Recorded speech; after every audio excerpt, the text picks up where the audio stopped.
This is EWA Radio, the official podcast of the Education Writers Association, and I'm public editor Emily Richmond. The coronavirus pandemic continues to upend life as we know it, and that includes the world of higher education. There's been the shift to remote learning, challenges for students and faculty, and the potential long-term fallout on colleges and universities' financial picture. Joining me today to talk about this is Doug Lederman. He is a veteran education journalist and co-founder of the news site Inside Higher Ed. Doug, welcome to EWA Radio. Glad to be here. I think my obvious first question has to be, how many synonyms are there for unprecedented, and have you exhausted them yet? Yeah, it's a good question. I have used my thesaurus quite a bit in the last few days for a few words, including that one. And it's mind-blowing. And we're all struggling to make sense of it, including me. But that's our job, so we soldier on. You've been an education journalist for more than 3 decades. When did you get the sense that this was new territory? It's funny. I was actually, I guess, probably personally and professionally, a little slow to sort of sense the significance. I had an exchange with somebody I think a lot of in our world, probably 5 or 6 weeks ago, who's actually married to an epidemiologist. And I was inviting her to speak at a conference that we were planning to do this summer. And she told me she would love to participate. It sounded like a great topic, but that she couldn't commit because she was worried. She didn't think she would necessarily be able to travel in July. She had a mother who was sickly, and she didn't want to potentially expose her. And I thought it was a great overreaction, it seemed to me at the time. This was probably mid-February. And she was right. And I was slow to sort of sense just how significant this was going to be. But I think probably a lot of us maybe followed that arc. We started covering it. I just looked, our first clips were in late January, where we were writing about the potential impact on Chinese students and study abroad programs as it was starting to crop up in Asia. And then it just escalated so fast. Within weeks, we were writing about complete transformation of the landscape. It might seem obvious that financial worries will be at the top of the list for higher education institutions right now, but you wrote recently that it's actually mental health concerns that are paramount. Tell us more about that. Again, thinking about sort of the arc of things, we did our annual president's survey in January. The survey was fielded in January. We published it in mid-March, and the results were so quickly out of date. They were covering lots of topics that are still important, but had been subsumed and overcome by the issues of the moment. So we did another survey, and that's the one you're referring to, sort of a flash survey of presidents about the coronavirus. And we asked them sort of what their short-term concerns were, and student mental health and actually staff mental health too were at the top of the list, followed by financial issues. And again, this was done in middle of March when campuses were sort of just emptying out and trying to figure out how to keep students engaged, et cetera.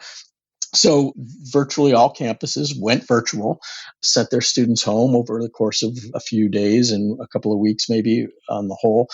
And institutions and all of us are wrestling with a mix of personal and, in our case, professional, but in maybe students' cases, educational issues. And people are worrying about whether their family members are okay and their children and et cetera. And so that's where I think in the near term, it was heartening in some ways to see presidents focused on student issues. And again, part of the thing that's becoming increasingly clear to me, in general, I'm viewing this situation as mostly exacerbating and accelerating pre-existing issues and conditions. And we know that in general, students from certain backgrounds, underrepresented low-income students, people who come in academically prepared, et cetera, tend to have the hardest time in higher education, period.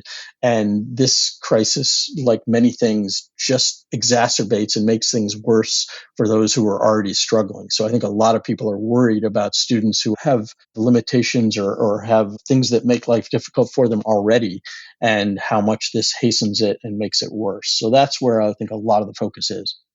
I think you're right, because one of the reasons this is extraordinary is it's not just something happening to one student in their particular orbit.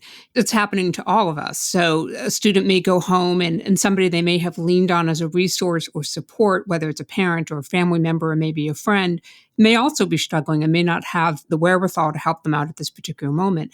But then there's this other problem, right? Which is that colleges and universities, most of them don't exactly have an extra supply of guidance counselors on hand and campus psychologists who are ready to help students remotely. What's the challenge there? Yeah, absolutely. I mean, listen, we've seen in the last couple of years a great increase in demand for mental health services. And I do believe at a lot of institutions we've seen colleges respond with more such resources, at least modestly. But all the surveys we see from the groups that focus on mental health and student health, there is not enough mental health support to meet the demand. And then when you throw in the virtual element to it, many campuses, especially those that are primarily residential and don't have much of a pre existing online or virtual remote student body, don't necessarily have the capacity to flip a switch and make those resources available virtually. So, and we're seeing that not just on mental health, but on lots of things. There are institutions that are better and worse prepared to provide tutoring and to do sort of student coaching. And the places that have experience dealing with remote students or adult students probably were best prepared. The other group that probably can flip a switch fairly quickly are institutions with a lot of money. But there's a lot of institutions that have neither a lot of money nor the capacity to necessarily do this naturally.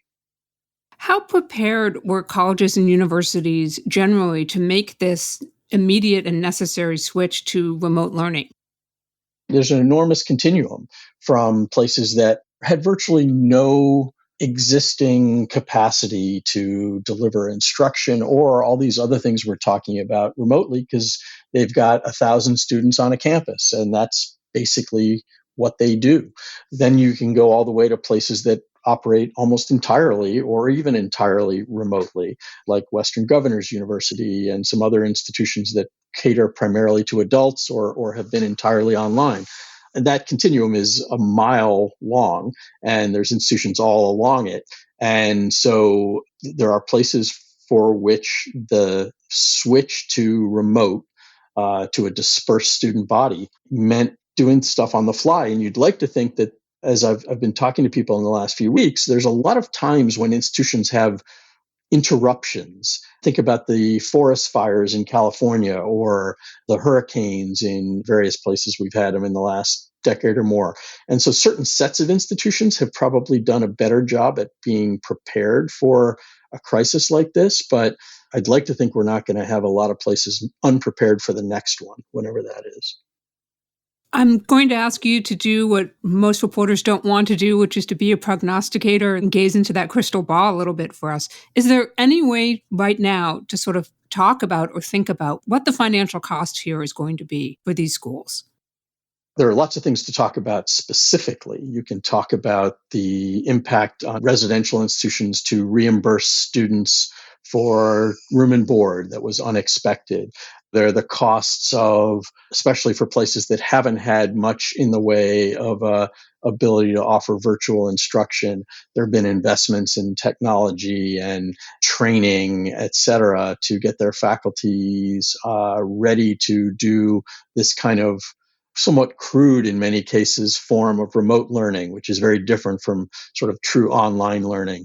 So there's a lot of individual costs that you can look at, but figuring out how they all add up and how much impact they're likely to have on the viability of a specific institution, I think that's what's going to take some time. And that's where I guess I'd go back to what I said before, which is that I don't think there are going to be a whole lot of institutions that were perfectly fine financially before that won't be because of this.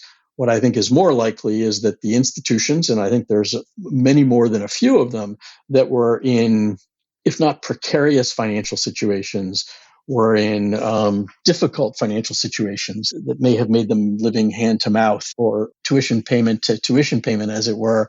I think this may speed up the rate at which they struggle. And I think it may force again, I don't think we're going to see many more colleges go out of business or merge or whatever other the sort of most serious impacts could be that wouldn't have otherwise, probably. But I think we may see it happen sooner. We're talking with Doug Lederman of Inside Higher Ed about the impact of the coronavirus pandemic on postsecondary institutions, students, and faculty. Don't miss an episode of EWA Radio. You never have to. You can find us on your favorite podcast app. And don't forget to take a moment to rate us on iTunes. Your support and feedback are helping us grow. Doug, is there a story you'd like to see higher education reporters paying more attention to when they're writing about the impact of the COVID-19 pandemic?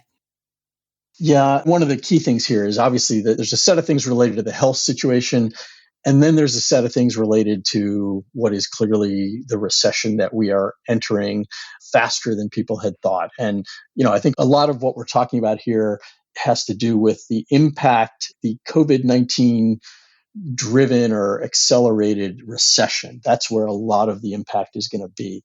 And teasing out the differences between what's the coronavirus and what's the recession is going to be hard. But when crises happen, when particularly financial related crises happen, the biggest impact is on those who have the least. And so we're trying to pay, and we're increasingly trying to pay attention to the equity issues that arise or emerge faster or deepen because of the current crisis.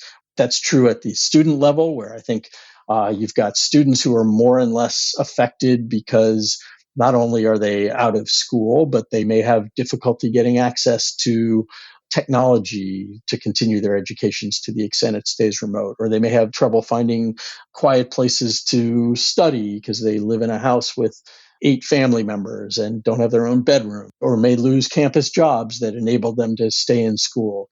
We were starting to see some colleges do things that keep some of those students whole, but not every institution is going to be able to do that. So that's at the student level. At the faculty level, we're going to see, especially in the short term, we're going to see adjunct faculty members probably the soonest to lose their jobs or to not be able to continue being paid, and many of them weren't getting benefits. And then we're going to see equity issues at the institutional level as well, where, again, the wealthy institutions, public and private, are going to be okay through this. They'll struggle. I know it will take time for institutions with big endowments to recover from their endowment losses, but it's not going to be life or death for them, whereas it may be for some group of small private colleges and maybe some non-wealthy public colleges. So I think the equity issues are going to be an increasing focus of ours.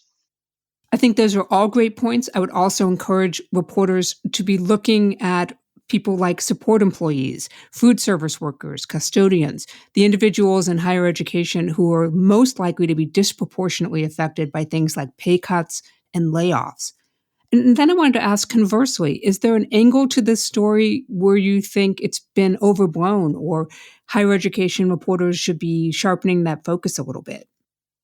Well, I think the whole set of questions related to online education, and there's been a bunch of stories about whether this is good or bad for online education. And actually, I wrote one too, so I'm guilty as charged. But the kind of education that is being done right now this spring isn't online education. It's remote, and it's not in person, but it's not necessarily online. It is very crude. It is rudimentary, and it probably isn't particularly high quality. It's probably not as high quality as what happens in the classroom, and it's definitely not as high quality as some of the best online education that's out there. This is more like correspondence school, essentially, just done through video. So I guess the main caution I'd have to reporters is just to be very clear and not to sort of accept the simple and the easy sort of shortcuts of, oh, this is going to be good for online education. Well, first of all, we don't know. And I think it's important to be real clear about what is happening.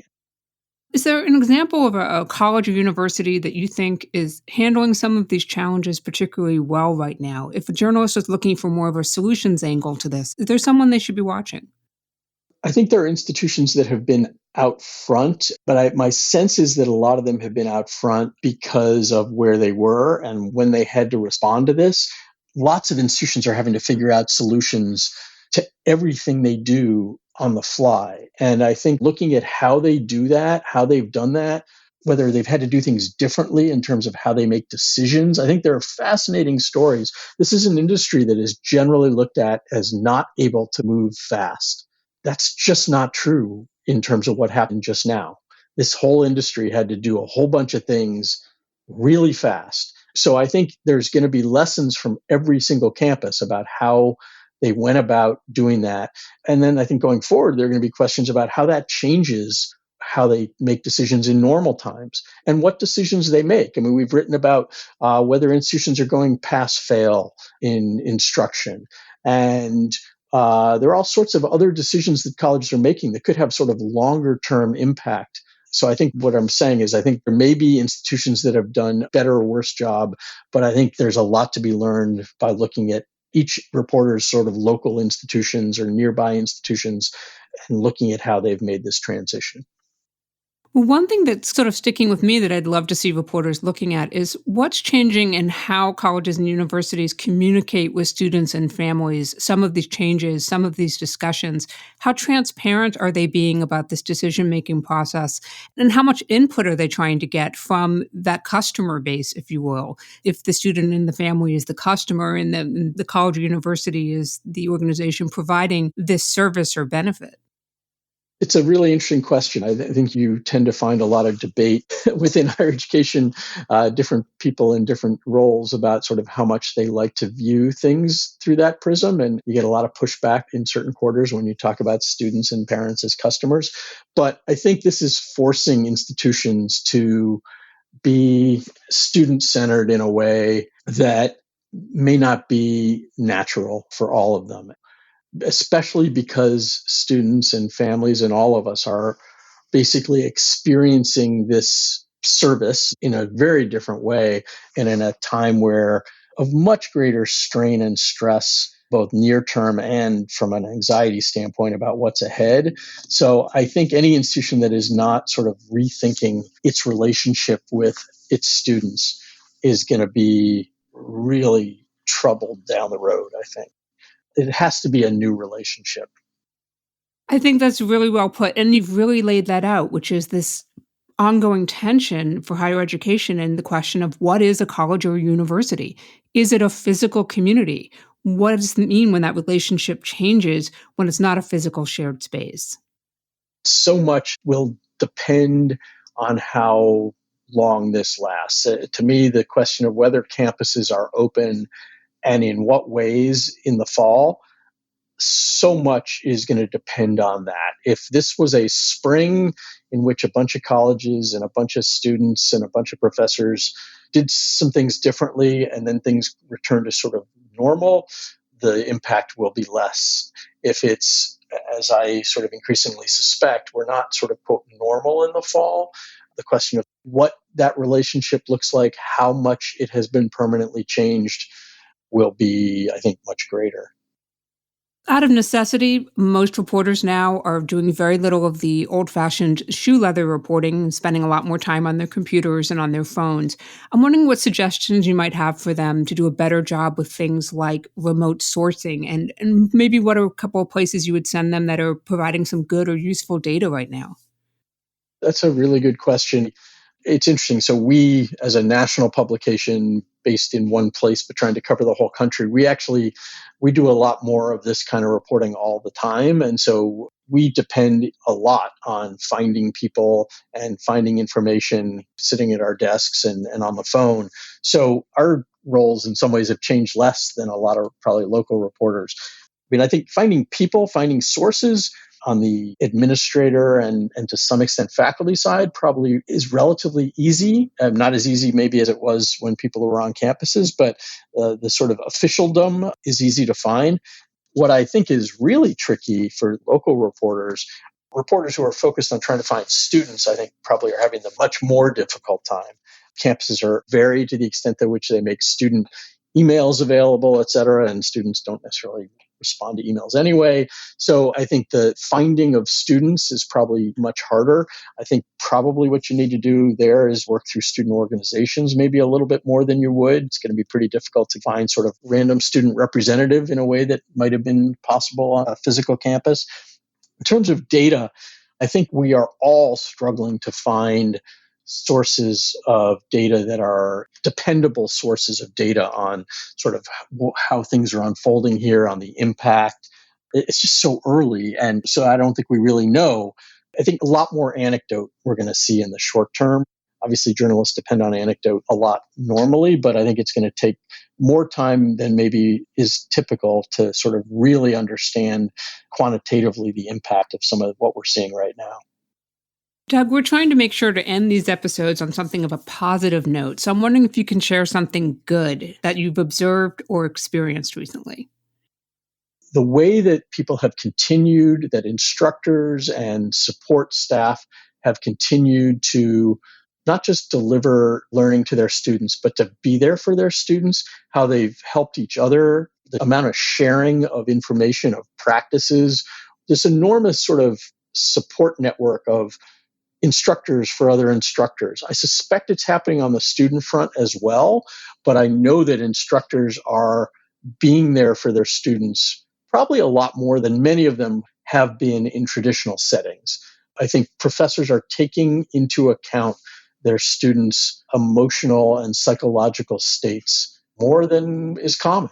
And I'd like to think that that's going to be something that lingers, that may mean that when we get back to some kind of normal educational delivery, that professors are going to be maybe more aware than they were on average before, that things that are going on in their own students' lives are maybe affecting how much they can be there in the classroom. And again, that's not a suggestion that professors shouldn't be rigorous or demanding or anything else, but being aware of what other people might be going through and you might not know. In this case, we all know to some extent what other people are going through. But I'm hoping that that sort of awareness that people may be dealing with something that is affecting their ability to do the thing that you're talking to them about may last on past this crisis. Doug Lederman is editor and co-founder of Inside Higher Ed. He was previously managing editor of the Chronicle of Higher Education, an organization he joined in 1986, and he began his career as a news clerk at the New York Times. Doug, thank you for making time for EWA Radio. My pleasure. Great to be with you. And that wraps up another episode for us. If there is a story you want to learn more about, drop us a line with radio@ewa.org. The mission of the Education Writers Association is to strengthen the community of education journalists and improve the quality of education coverage. For more than 70 years, EWA has helped reporters get the story right. Have a great week, take care of yourselves, and thank you for listening.